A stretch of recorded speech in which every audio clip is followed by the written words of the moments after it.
أعوذ بالله من الشيطان الرجيم. بسم الله الرحمن الرحيم.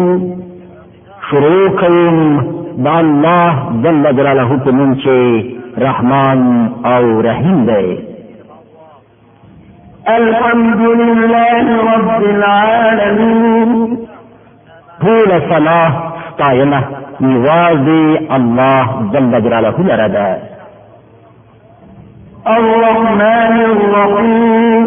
چې د ټولو کائنات رب دی، رحمان دی او رحیم دی.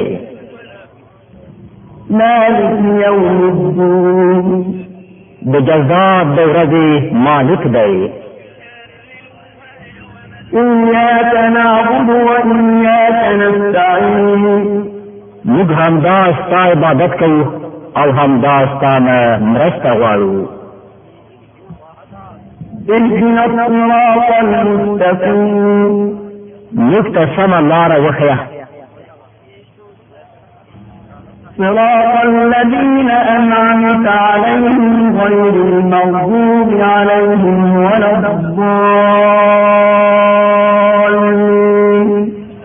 د هغو کسانو لاره چې تا پرې تېروتنه کړې ده چې غصه پرې نه ده شوې او بې لارې شوي نه دي.